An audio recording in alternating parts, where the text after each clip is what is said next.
The translation chip lodged behind my left ear had already misfired twice before I reached the speaking platform, turning my carefully rehearsed opening line into something the Vethsar delegate apparently found hilarious. I knew this because their laughter sounded like 1,000 glass bottles shattering in sequence, and it began the moment I opened my mouth. I did not stop. I kept walking. The platform was a disc of pale, silver metal floating at the center of the Grand Convocation Hall, and reaching it required crossing 30 meters of open air in a zero-gravity corridor while every species in the known galaxy watched you through 17 different types of eyes. Some of them blinked sideways. Some did not blink at all. I focused on the disc and kept my feet moving. My name is Mara Voss. I am 43 years old. I was born in Stuttgart, grew up in Nairobi, and spent 20 years negotiating ceasefire agreements in places that the rest of the world had already given up on. I have sat across from warlords and corporation lawyers and people who believed very sincerely that the rules did not apply to them. I thought I knew what it felt like to be the smallest person in the room. I had no idea. The Grand Convocation Hall was not a room in any sense I had a word for. It was a hollowed-out asteroid roughly the size of Luxembourg, with the interior carved into thousands of tiered rings that curved upward and inward until they vanished into a point of artificial starlight far overhead. Every ring held delegates. Every delegate represented a species that had been traveling between stars for longer than humanity had been growing crops. The Galgori delegation alone occupied an entire ring, their massive bodies filling the curved bench like boulders settled into riverbed. The Valanthi clustered near the top, pale and long-limbed, their robes moving slowly in the recycled air. The Vethsar were a shimmer of light and motion in the middle rings, barely visible unless you looked slightly to the side of them. I stepped onto the platform. The glass bottle laughter faded into a restless, interested silence. Behind me, in the smallest, furthest, lowest section of the gallery, a section I had been quietly informed was typically used for storage, 6 humans sat in fold-out chairs that Ryu had brought from the embassy ship in a bag. Ryu himself was in the front of those 6. He was 28 years old and the most gifted astrophysicist I had ever met, and he was currently gripping his datapad so hard that I could see his knuckles whiten from 30 meters away. I turned to face the hall. The council speaker was a Valanthi elder named Suravoam. He was approximately 400 years old, which among the Valanthi made him relatively young. He had been the speaker for 60 years. He had granted us this hearing as a formality, I understood. A brief interruption between more significant business. His posture, even from this distance, communicated clearly that he intended it to stay brief. I began to speak. I spoke in English because the translation system handled English well enough, and I had learned not to trust the chip in my ear. I had practiced this address for 3 months. I had rehearsed it on the embassy ship, in the shower, in the narrow bunk at 2 in the morning when I could not sleep, lying there in the dark going through every sentence and asking myself whether each word was earning its place. I told them about the dark matter collapse. I used the technical terminology they would understand, and I explained the human data carefully, layer by layer, without rushing. I told them about the chain of stellar gravitational failures that our instruments had detected, moving slowly but with absolute certainty toward the Sol system. I gave them the timeline, 40 years at the current rate of propagation. I told them how many human beings currently lived in that system. I did not say the number dramatically. I just said it. I asked for 3 things. Access to council warp lane networks to begin planning evacuation corridors. Shared resource protocols so that human ships operating in deep space could refuel and resupply at council stations. And a formal emergency classification for Sol system, which would trigger the mutual aid agreements that every council species had signed 800 years ago and never once needed to use. I was halfway through laying out the mutual aid clause when the laughter began again. It started with the Vethsar, that glass and breaking bottles sound. Then a lower sound joined it from the Galgori section, a subsonic vibration I felt more in my chest than heard with my ears, and that sound was somehow worse because it was the sound of something very large finding something very small amusing. Other sounds joined in. I did not have words for all of them. The hall filled with the combined laughter of 47 spacefaring species, all aimed at the small human woman standing on a silver disc in the middle of the air. I kept talking. This was something that surprised them, I think. I saw movement in the Volanthi section, the slow, considered movement that their species used instead of sudden gestures. Soravum leaned forward slightly. I had been given the floor for 12 minutes. I used all 12 of them. I finished my third point. I cited the mutual aid clause by number and by title, and I stopped speaking. The laughter continued for a moment, and then it also stopped because the room realized I was done. Shorefum spoke. His voice came through the translation system as a dry, precise tenor, and every word was clearly enunciated the way someone speaks when they want to make absolutely certain they are understood. He said that Earth's petition was premature. He said that humanity's non-member status meant it could not invoke emergency protocols designed for council species. He said that the data presented, while interesting, was insufficient to warrant a deviation from council procedure. He said that humanity's survival in space thus far was, from a statistical standpoint, improbable, and that improbable things did not typically make good foundations for long-term interstellar policy. He said this without cruelty. That was the part one had not expected. There was no particular dislike in his voice. We were simply not relevant enough to warrant dislike. He thanked me for the presentation and moved on to the next item.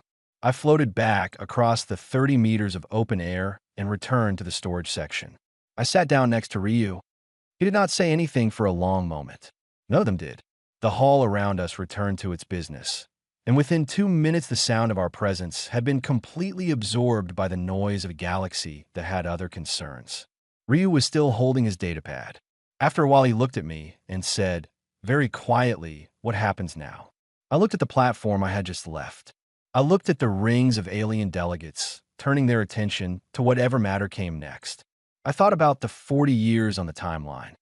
I thought about the 3 months of preparation and the 20 years before that. And every single time I had sat across from someone who was certain the rules did not apply to me and had ended up being wrong about that. I said, "We stop asking." He frowned. He was very young, and he was very good at his job, and he had not yet learned the specific meaning of those words. I did not explain further. There was no point explaining it in words. It was the kind of thing that only made sense when you watched it happen. We packed the fold-out chairs back into the bag. We left the hall. We went back to the embassy ship, which was small and cold and smelled of recycled air and instant coffee, and I sat down at the communications console and began writing to Earth. I wrote for 3 hours. When I was done, I had the beginning of a plan that I was not certain was possible, proposed to people who would need to work harder than any generation of humans had ever worked, aimed at a problem that might be too large to solve. I sent it. Then I went to bed because I had learned a long time ago that you cannot negotiate, argue, build, or survive anything if you're too tired to think straight. The galaxy could wait until morning. It had, after all, been there for 14 billion years. A few more hours would not hurt it. I slept well. I always sleep well when I know exactly what I need to do next. There's a particular kind of silence that lives in space, and it is not the silence of emptiness. It is the silence of scale. You can sit at the observation window of an embassy ship parked at the edge of a council jurisdiction boundary and watch the stars and understand, somewhere below the level of words, that the distances between those lights are so large that the word large does not apply to them. You need a different kind of thinking. You need to feel it rather than calculate it. Ryu told me once that this was why he had become a physicist, not because he liked equations, although he did, genuinely, in the way some people like crossword puzzles or long runs. He liked equations because they were the only tool small enough to fit in a human mind that was also large enough to point at the true size of things. I thought about that in the 3 weeks after the hearing, sitting at the observation window after everyone else had gone to sleep, watching the field of stars and thinking about 40 years. Back on Earth, things were moving. That was the word that kept appearing in the dispatches. Moving. Projects that had been in planning for years suddenly had full funding. Engineers who had been arguing about specifications for a decade suddenly agreed. A coalition of 8 national space agencies plus 4 private launch companies had formally merged their deep space research divisions under a single operational command. The Brazilians had something in the asteroid belt that they were not yet ready to describe fully, but the preliminary numbers coming out of the facility were the kind of numbers that made Ryu stop whatever he was doing and stare at his screen. We had told Earth, we stop asking. And Earth had apparently decided that this meant we start doing, and had meant it.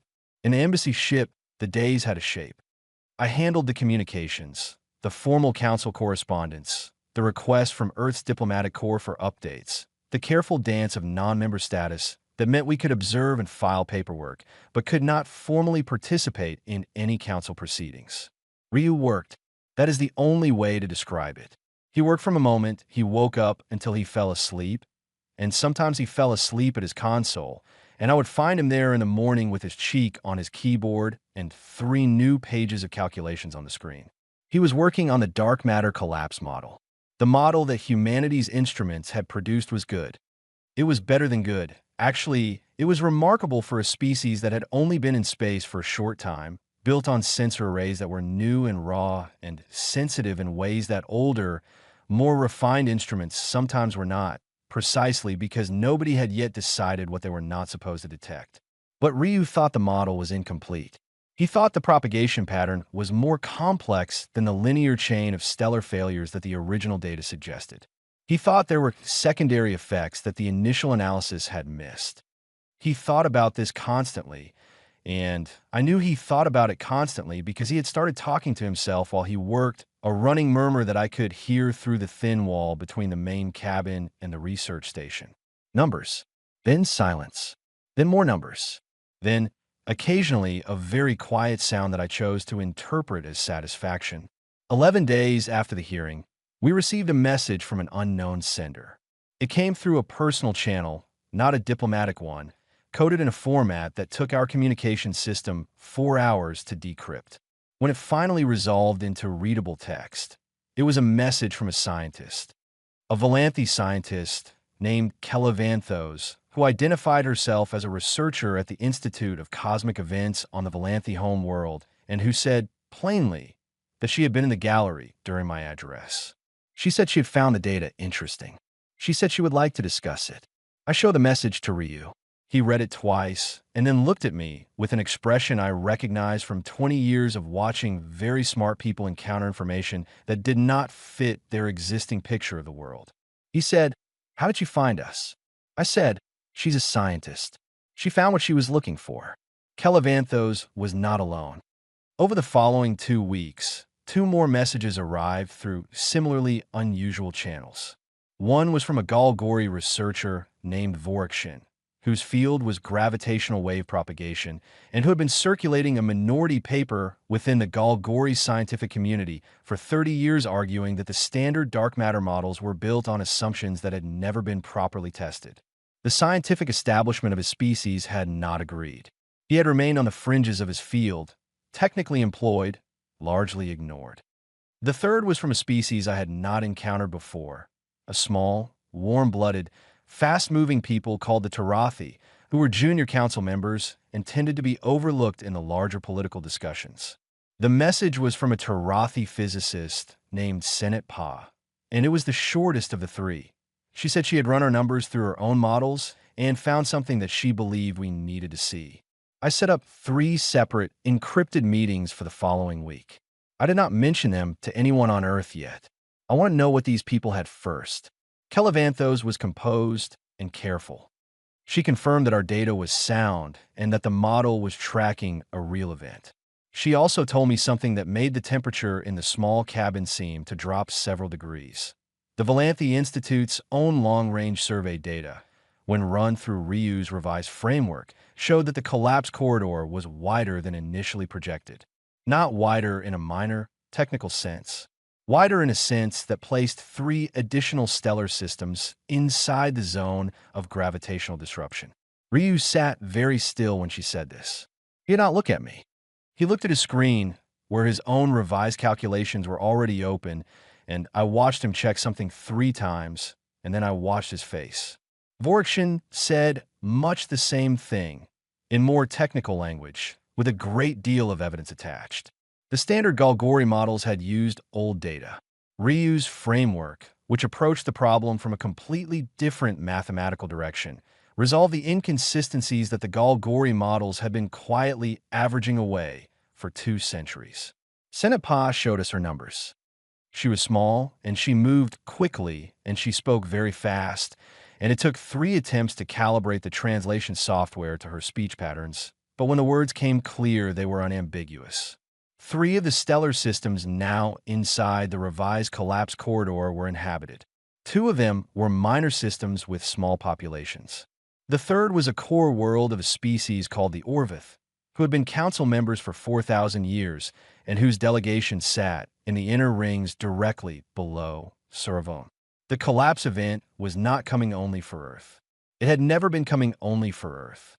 The elder species models had missed this because those models were built on 20 centuries of comforting certainty, using instruments that had long ago been calibrated to confirm what everyone already believed. Humanity's instruments were new. Ryu's mind was new. He had not known what he was not supposed to find, so he had found everything. I sat with this information for 2 days before I decided what to do with it. I want to be honest about this. I considered the political possibilities. I considered what it would mean to hold this data and release it carefully in a way that maximized Earth's leverage. I considered several scenarios in which humanity gained the most advantage. And then I thought about the Orvith. I looked up what I could find about them. They had 4 billion people living on their core world. Their children went to school, and their elderly sat in parks, and they had a type of music that used frequencies humans could not hear, but that, according to the translation notes in our cultural database, was supposed to express something like gratitude. For billion people who did not know what was coming. I told Ryu we were going back to the council. He looked at me across the small cabin and said, "They laughed at us." I said, "I know." He said, "They'll do it again." I said, "Probably. But we found out something they need to know, and I'm not the kind of person who sits on that." He thought about this for a moment. He was 28 years old, and he had been raised by a mother who was a doctor and a father who was a civil engineer, and both of his parents had spent their careers solving problems that mattered because they mattered, not because solving them was rewarded. He had their shape underneath the physics. He nodded once. He went back to his calculations. He worked for 36 more hours without stopping, and when he was done, he had a revised model that was mathematically complete, fully annotated, and thoroughly sourced. He had also, quietly, built a broadcast architecture borrowed from old terrestrial radio technology, a method of transmitting data simultaneously to every console in the convocation hall, bypassing the official relay system entirely. He showed it to me and said it was technically within the limits of the Council's communications charter, if you read Clause 47 in a very particular way. I read Clause 47 in a very particular way. I filed for a rehearing under the Council's emergency protocol rules. The process should have taken 3 weeks. I used every clause our human lawyers had identified in the months since we had first arrived, filing arguments in parallel that require responses before the next could be rejected. Within 9 days, I had a hearing date. I sent a message to Kelevanthos, Vorakshin, and Senate Pa, each separately, telling them I would need at least one of them available on a secure transmission channel during the hearing. All 3 replied the same day. All 3 said yes. Then I went to sleep because I was going to need to be very clear-headed for what came next. Back on Earth, in a message I received 3 days before the hearing, the lead engineer of the Brazilian asteroid facility sent me an update. She had been careful with her words, but the numbers she attached were not careful at all. They were extraordinary. The device they were building was small. It was, relative to the scale of the problem, laughably small. But it worked. I read the message 3 times. Then I showed it to Ryu. He read it, and he was very quiet for a long time, and then he said something I had not heard from him before. He said, "I think we might actually do this." I said, "We haven't done anything yet." He said, "No, but we might."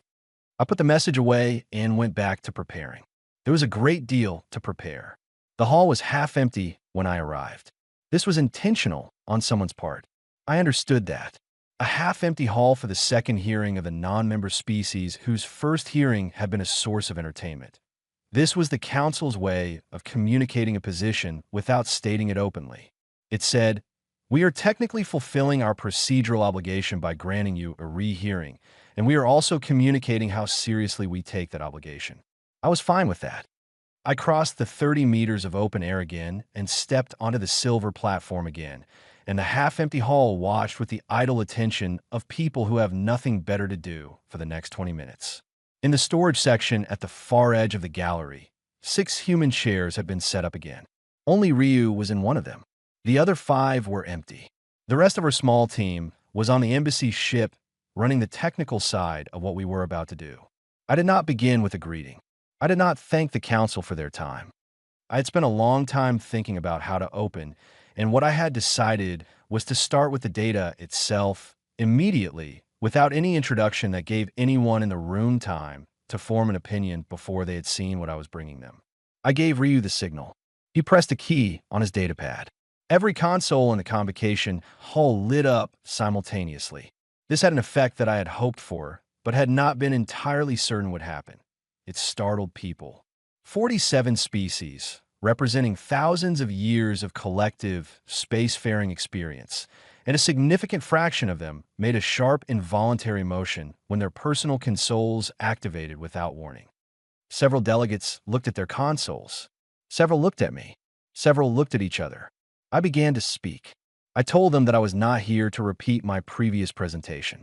I told them that new data had emerged since the first hearing and that I was transmitting that data directly to their consoles because I wanted them to see it as I spoke rather than waiting for a formal filing that might take months to reach them. I told them that I understood this was irregular. I told them that the content of the data was the reason I had chosen to proceed irregularly, and I invited them to look at what was on their screens. Sorovum spoke from the inner rings. His voice carried the particular texture of a person who is about to say something they have said many times before. He said that the non-member speaker did not have the right to directly access council delegate consoles without prior approval from the Communications Committee. I said that Clause 47 of the Council Communications Charter permitted emergency broadcast to all registered council communication devices in the event that the transmitting party had filed a priority notice under the emergency protocol, and that notice had been confirmed, which it had, 6 days ago, under filing reference ETH0047MG. I said the confirmation number was in the footer of every document now on their consoles. There was a pause. The pause had a specific texture, the texture of a large number of people quietly checking whether what I had just said was accurate. It was accurate. Ryu had been very thorough. Sorovum said that the council would review the filing. He did not move to suspend the hearing. In 20 years of watching institutional bodies, I had learned to read the difference between a procedural challenge that is serious and one that is covering the fact that the challenger wants to hear what comes next. This was the second kind. I continued. I presented the revised collapse model. Not our original model, the revised model, incorporating the corrections Ryu had built over 36 hours, incorporating the confirming data from Kelevanthos' survey work, cross-referenced with Vorikshin's gravitational wave analysis, with Senatpa's independent calculations attached as a separate annex. I presented it with complete source citations, fully annotated, 3 levels of verification visible on every data point. And then I showed them the corridor. The corridor was not heading only for Earth. It was heading for 6 inhabited systems. 3 of those systems belonged to council member species. One of those systems was Orvith Prime. I did not announce this dramatically. I simply moved to that section of the model and presented it the same way I had presented everything else, clearly, with full data, without theatrical timing. The data itself was dramatic. The data did not need my help. The half-empty hall had been filling for the past 8 minutes. I was aware of this without looking away from the platform. I could hear the change in the ambient sound of the space. More movement, more hushed exchanges between delegates. The sound of people who had been elsewhere in the asteroid being summoned by colleagues who had seen what was appearing on their consoles. Solovum spoke again. He said that the methodology used to derive the extended corridor was not a recognized council analysis framework. I said, that is correct. The framework was developed by Earth's research team in the past 4 months. It is new. I am happy to walk through the derivation step by step if the Council has questions about its validity. A voice came from somewhere in the middle rings. It took me a moment to place the species. Orvith, I realized, a junior Orvith delegate who had turned to face the inner rings where the senior delegates sat rather than addressing me directly. The Orvith delegate said something to their section chief that I could not hear, but that produced a visible reaction. The Orvith section chief looked at their console, then at me, then at their console again. Sorovoem said that the methodology was unverified and the Council could not treat unverified data as the basis for policy discussions. I said, I agree that independent verification is important. I would like to introduce a witness. I gave Ryu the second signal. He connected the transmission from Kelevanthos. She appeared on every console screen in the hall. A Valanthi scientist, recognized and credentialed within Valanthi institutions, speaking clearly in the Council's shared scientific language. She confirmed the framework. She stated that she had applied it to the Valanthi Institute's own long-range survey data and found the same results. She cited her own calculations by reference number, which any delegate could pull from the Valanthi Institute's public research archive. Sorovoem began to speak. A voice interrupted him from within the Valanthi section. It was a young Valanthi delegate, one I had not noticed before, seated near the edge of the ring, junior in position. The young delegate said something in Valanthi that the translation ship rendered as a direct procedural challenge to Sorovoem's right to dismiss testimony from a credentialed member of a council member species research establishment. The hall was quiet for 2 full seconds. In 20 years of negotiation, I had learned to read the weight of silences. This one had the specific weight of a room, understanding that something has shifted, that the ground beneath the formal proceedings is no longer entirely what it was a moment ago. Sorovoem was looking at the young delegate. The young delegate was looking back. In the Valanthi section, I saw 3 senior delegates exchange glances. I added Vorikshin to the transmission. Then Senetpa. 2 more confirmed voices. 2 more independent verifications of the model. 2 more species represented by scientists who had checked the work and found it sound. The Orvith section chief stood. Among the Orvith, standing in a formal proceeding was the equivalent of demanding the floor. The hall recognized it. Sorovoem fell silent.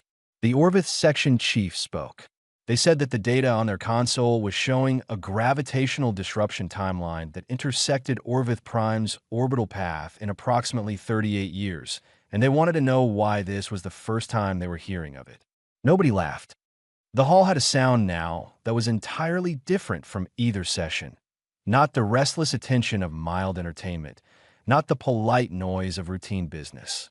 It was the concentrated, pressured silence of people who are computing the implications of new information and not liking what they are finding. I waited until I was sure every person in the room had enough time to reach the same conclusion on their own. Then I spoke. I said, I want to be direct with you about something. We did not bring this back to the Council to use it as leverage. We did not come back here to trade this information for the aid we requested at the first hearing. I'm not standing here negotiating. I am standing here because 4 weeks ago, sitting on a small ship at the edge of your jurisdiction with 6 humans in fold-out chairs, we found something that affects your people, all of your people, and the thought of knowing that and not telling you is not something any of us were willing to sit with. I paused. We didn't come back here to ask you to save us. We came back because we found out you needed saving too, and unlike you, we thought you deserved to know. The hall erupted, not in laughter, in something I did not have a single word for, a mixture of anger and alarm and argument, and the specific sound of large political bodies being caught entirely unprepared by something small that turned out to be important. Several delegations were speaking to each other simultaneously. 2 senior delegates were on their feet. The Orvith section chief had not sat back down. Sorovoem spoke, and for the first time his voice had a quality I had not heard from him before. It was not warmth, exactly. It was attention, the real kind. He said, the chair recognizes the Earth speaker for additional remarks. I had not expected that.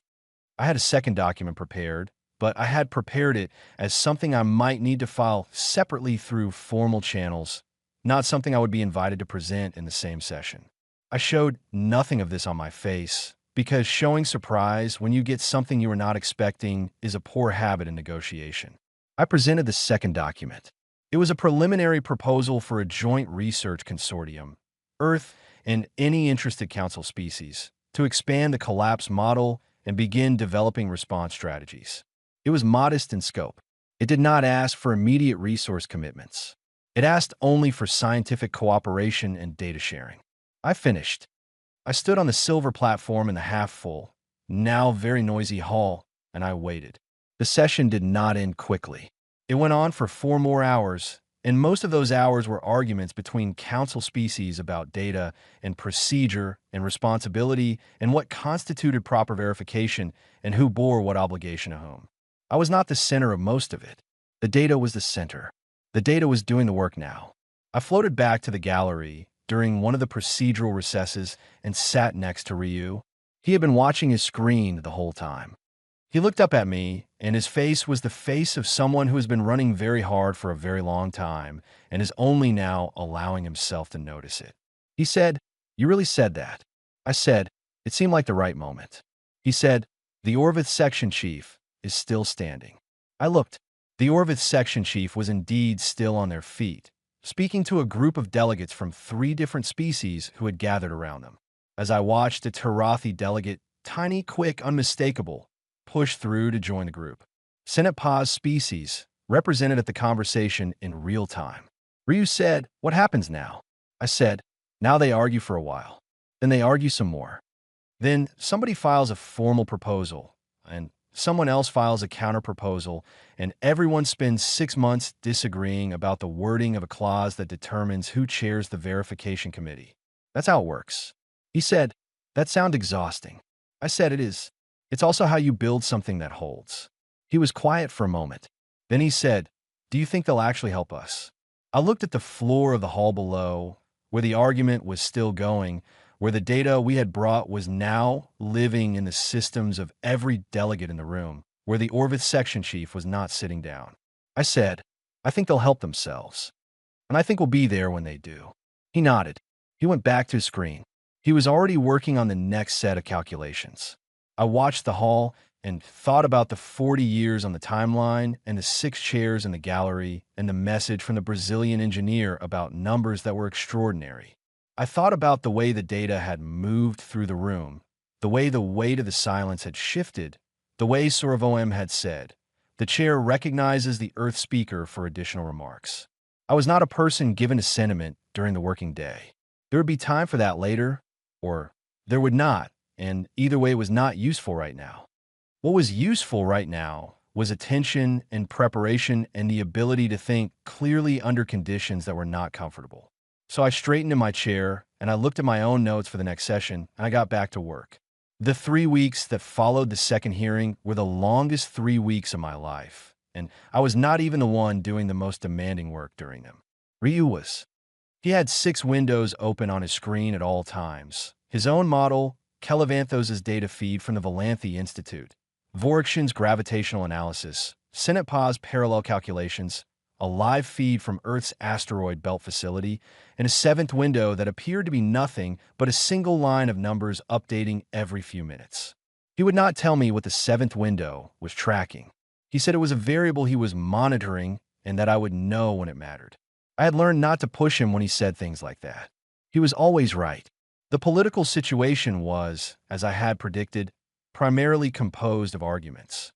The council had been shaken by the second hearing in a way that was visible even through the formal, measured language of their official communications.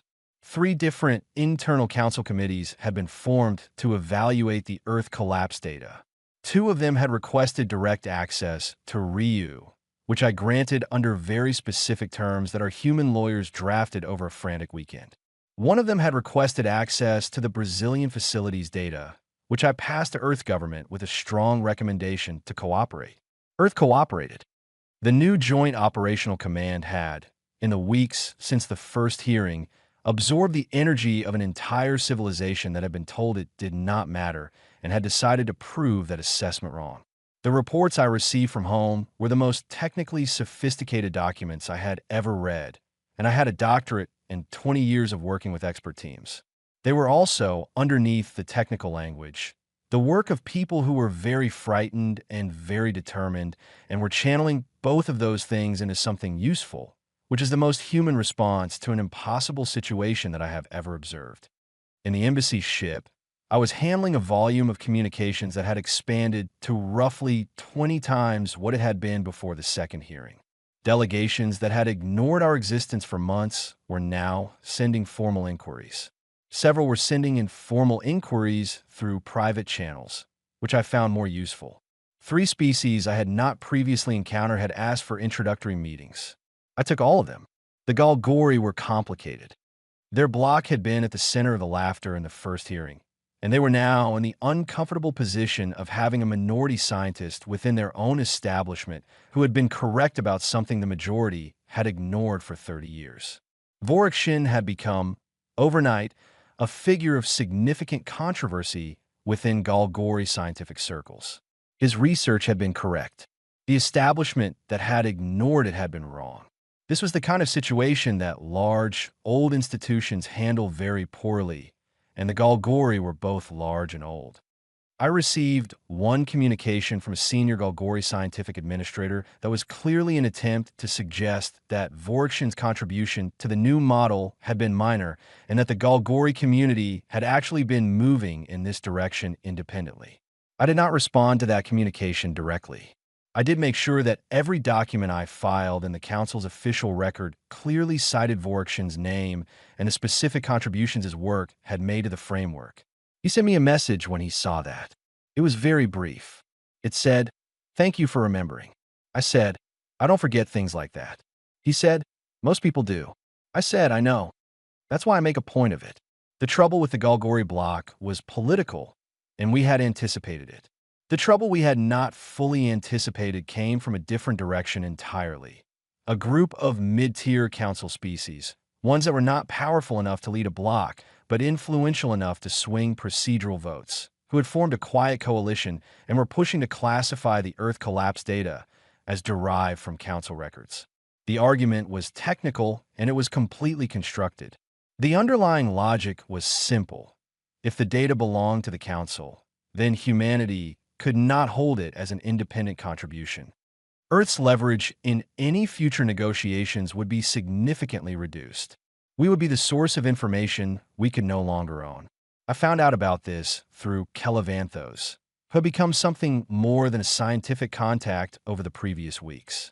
She communicated with a precision and an honesty that I found useful, and she had access to Valanthi institutional gossip that was valuable in ways that formal information often was not.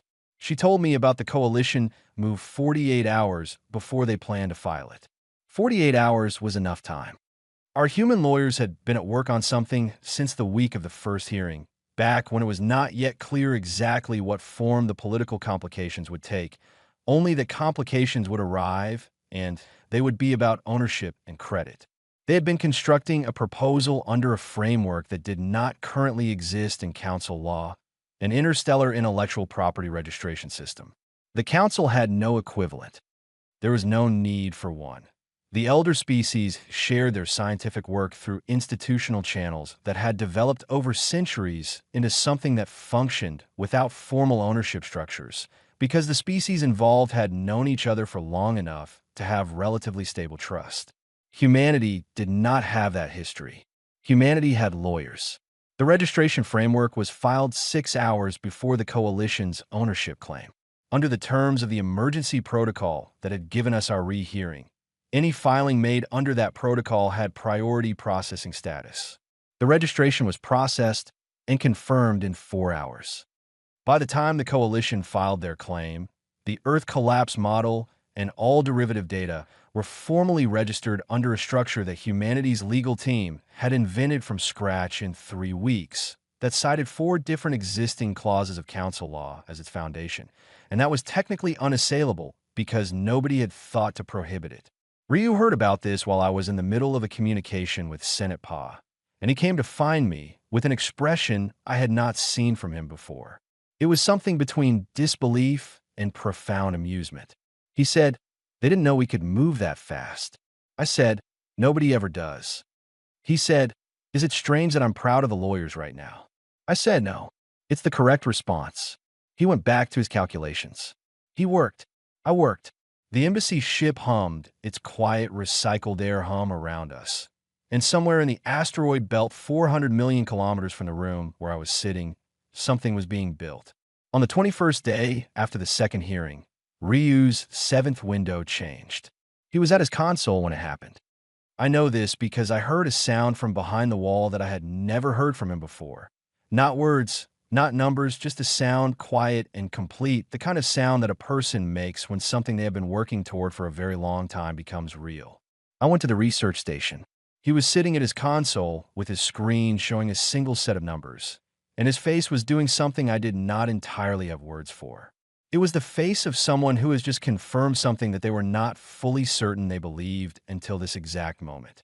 He said, "The test results are in from the asteroid belt." I waited. He said, "It works." I said, "Say the whole sentence." He said, "The dark matter deflection array prototype. It's small. It's very small. It would need to be scaled up by a factor of roughly several million to be operationally relevant, which is not a small engineering challenge. I want to be clear about that. But in the test environment, operating at the scale it was built for, it deflects the dark matter propagation wave. It works. The principle is sound." I sat down on the edge of the console nearest to me. Not in a dramatic way. There was no performance in it. My legs simply found the nearest available surface. Ryu looked at me. His eyes were the eyes of someone who has been inside a very difficult problem for a very long time and is now looking, for the first time in months, at something outside it. He said, "I think I need a moment." I said, "Take one. You've earned it." He was quiet for a while. The numbers on the screen updated softly. The asteroid belt facility sending its confirmation data in regular pulses across 400 million kilometers of space. Then he said, to nobody in particular, to the screen, to the data, to the distance, "My mother's going to be so relieved." And I laughed. Not a polite professional sound. An actual laugh, the kind that comes from somewhere below the level of composure. The kind that shows up when something has been hard for a very long time and the path forward has just, for one clear moment, become visible. I said, "Call her." He said, "I can't. The communication delay is 40 minutes each way." I said, "So call her now, and she'll hear it in 40 minutes. That's still calling her." He thought about this. He reached for the communication console. He said, "I've never called her on a secured diplomatic channel before. Is that allowed?" I said, "I'm the ambassador. I am making a unilateral decision that it is allowed." He smiled. It was the first full smile I had seen from him in weeks. He made the call. I went back to my desk and looked at the data from the asteroid belt, and I thought about scale. I thought about what it would mean to take something that worked at a test scale and make it large enough to matter. I thought about the number of species who had consoles in the convocation hall and who had now seen our data and who had, whether they had decided to admit it yet or not, understood that the event was real and that Earth had found it, and that Earth had, in a broom cupboard of an embassy ship in 3 months of sleepless work, begun building a response. I thought about 3 mid-tier council species whose scientific directors had quietly contacted us in the past week asking about the consortium proposal. Not the powerful blocks, not the species that set the agenda. The ones in the middle, the ones who had been around long enough to be cautious, but not so long that they had stopped being curious. I sent them each a reply that evening, after Ryu had sent his message home and gone back to his numbers. I wrote each reply carefully, in plain language, without political maneuvering. I said, "We are building something. We would very much like your help. We cannot promise what the outcome will be. What we can promise is that we will tell you the truth about what we find, and we will credit the work you contribute, and we will not pretend the problem is smaller than it is." All 3 replied within 18 hours. All 3 said yes. I sent the news to Earth. I wrote, 3 species have formally requested to join the consortium. The deflection array test was successful. Ryu is fine. He is working. He called his mother. Things are moving. Earth replied 4 hours later, because that was how long the signal took to cross the distance. And the reply was from the Joint Operational Command Director, a woman named Claire who had the particular quality of efficient warmth that comes from years of managing people under pressure. She said, "Understood. Keep going. We're building." I kept going. The day before the Galactic Collapse Accord ratification session, I could not sleep. This was not unusual. I had not slept well before any significant proceeding in 20 years. What was unusual was the reason. It was not anxiety. I knew the accord was going to pass. The numbers were there. The agreements had been signed at the working level. The 3 months of drafting had produced a document that was imperfect and compromised and necessary in the way that all genuinely important agreements are. The ratification session would be long and complicated, and there would be amendments proposed and objections filed, and at least 2 species would deliver speeches that their constituent populations needed to hear, even if the outcome was not in question. I lay in my bunk on the embassy ship, listening to the hum of the recycled air and thinking about what it meant for something to be finished. Not finished in the sense of complete. The accord was the beginning, not the end. The deflection array technology, proved in principle at the asteroid belt test facility, would need to be scaled by millions and built across multiple star systems and coordinated between species that had been arguing with each other for longer than human civilization had existed. The collapse event was still moving. The 40 years had become 37, and every year that passed was a year spent in the difficult middle space between knowing what needed to happen and making it happen. But something was finished. The part where we had to stand in a half-empty hall and argue for the right to be heard. That part was finished. The part where being small and new and statistically improbable meant that our data could be waved away. That part was finished. The humanity that arrived at the ratification session the next morning was not the humanity that had walked into the first hearing. Not because we had changed, because the room had changed around us. I thought about this for a while, and then I stopped thinking and went to sleep. The ratification session was held in the same grand convocation hall, but the hall itself had been reconfigured for the occasion. The tiered rings were the same, but at the center, where the floating silver platform had been, there was now a council table.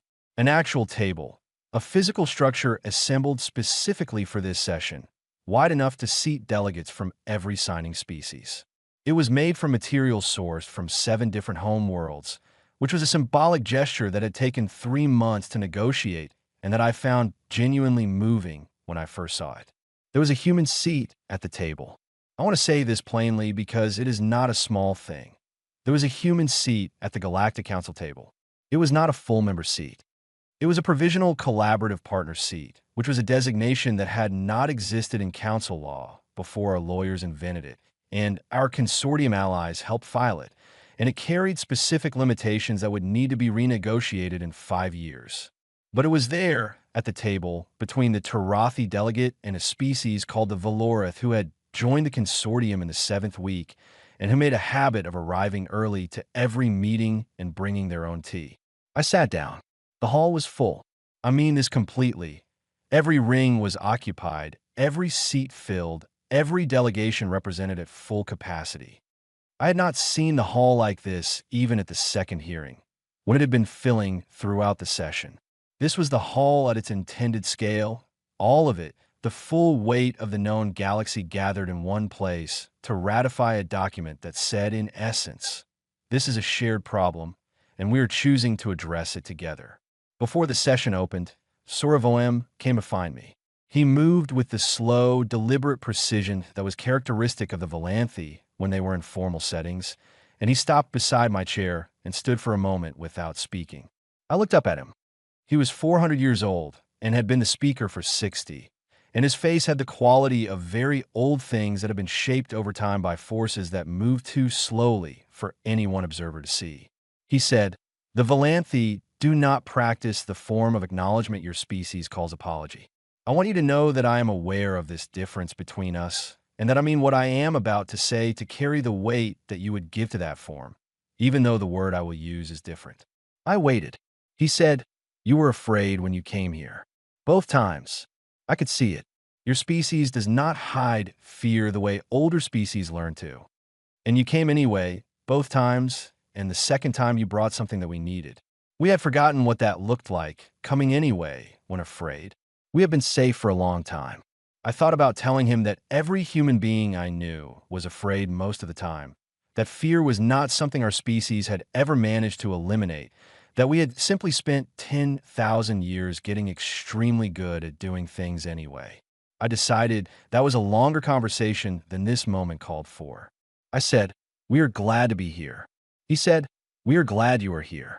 That sentence would not have been accurate 3 months ago. I believe it is accurate now. He presented me with a Valanthe memory stone. It was small and dark and smooth, slightly warm to the touch, and it was the form of acknowledgement their species used for things that deserve to be remembered. I took it and held it and said nothing because there was nothing to say that the stone did not already say more completely. He returned to the inner rings. I put the stone in my jacket pocket and looked at the table and thought about the weight of things. The session lasted 9 hours. I had been warned it would be long. I had not been warned that it would also be, in certain stretches, genuinely fascinating, that the arguments about specific clauses would pull me in not because I had a stake in the outcome, but because the arguments themselves were interesting, because the legal and philosophical frameworks being applied to the problem were ones I had never encountered, and some of them were underneath the procedural language, asking questions about shared responsibility that no single species had been able to answer on its own. I fought for 3 clauses during the session. These were the ones our human consortium partners had identified as most critical: a shared data access provision, a credit and attribution protocol that built on the IP registration framework our lawyers had developed, and a construction mandate requiring that any deflection array built under the Accord's authority be designed to protect all inhabited systems in the corridor equally, not prioritized by council membership status. I won 2 of them cleanly. The shared data access provision passed with a coalition majority. The construction mandate passed with modifications that softened 2 of the language requirements, but kept the essential principle. The credit and attribution protocol was the one I traded. The Galgori block was the problem with the credit protocol. They wanted language that would allow institutional attribution rather than individual attribution, meaning that the Vorkshan problem, the inconvenient scientist who had been right for 30 years while his institution ignored him, would be resolved in favor of the institution. I did not have the votes to beat the Galgori block on this. I could fight it and lose, or I could trade it. I traded it. What I got in exchange was a provision that gave Earth's consortium full operational authority over the first 3 deflection array construction sites, which meant that for the first years of the build, the years that would set the template for everything that followed, the people directing the work would be our people, working alongside their new partners, establishing practices that would become the default simply because they would be first. Ryu, watching from the gallery with a slightly better seat than a fold-out chair this time, sent me a brief message when the vote concluded. He said, "Was that the right trade?" I sent back, "I think so. We'll find out." He sent back, "Fair enough." The Accord ratified at the 21st hour of the session, which meant it was technically the second day by the time Sorovoam called the final vote. The result was not close. 39 species ratified in the primary ballot. 6 more ratified with reservations. 2 abstained. 0 voted against. I sat at the table while the numbers came in and thought about 6 fold-out chairs in a storage section that smelled of old recycled air. I thought about the 3rd month of preparation, lying in my bunk at 2 in the morning going through every sentence. I thought about Ryu asleep at his keyboard and the numbers on the 7th window, changing and the sound that he made when they did. I thought about Kelevanthos and Vorkshan and Senate Pa, and about Claire's message from Earth: "We're building." I thought about the Orvith section chief, still standing, and the young Valanthe delegate who had spoken against Sorovoam in open session, and the 3 mid-tier species who had said yes. The final vote was announced. The hall responded with a sound I had not heard it make before. Not laughter, not argument, not the restless noise of routine. Something larger than any of those things. A sound that had weight to it, that filled the carved-out interior of the Luxembourg-sized asteroid and rose toward the artificial starlight overhead and said, in the combined voice of 47 species, "All right, we begin." That evening, After the session, after the documents were signed, and the formal photographs taken, and the reception attended, and the small necessary conversations held, and the first 3 operational agreements countersigned, I went to the observation deck of the Council asteroid.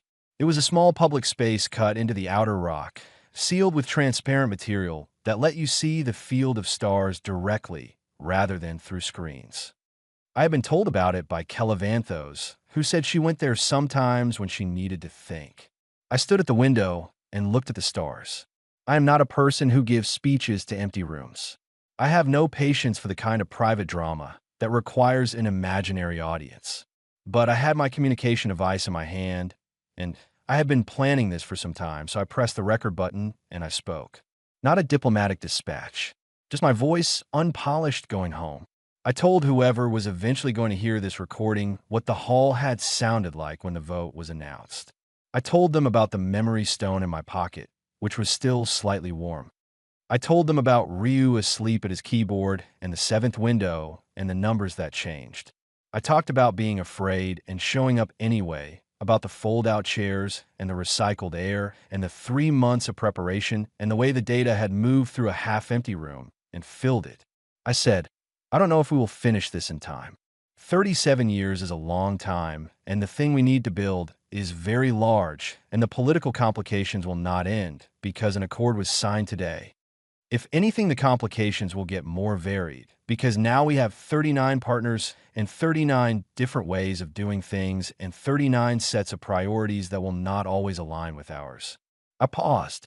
I said, but I stood in that hall today and I looked at the table and there was a human seat at it. Not because we were the strongest or the oldest or the most powerful, because we found something that mattered and we told the truth about it. And because when they laughed at us, we came back anyway. And because somewhere in an asteroid belt, there's a device that is very small and works, and nobody is laughing at that. I stopped the recording. I looked at the stars for a while longer, at the distances between the lights, which were still too large for the word large, which still required a different kind of thinking. I thought about Ryu's description of why he had become a physicist, because equations were the only tool small enough to fit in a human mind that was also large enough to point at the true size of things. I thought about what that said about tools in general, about using what you had to point at what was too large to hold. The memory stone in my pocket was warm.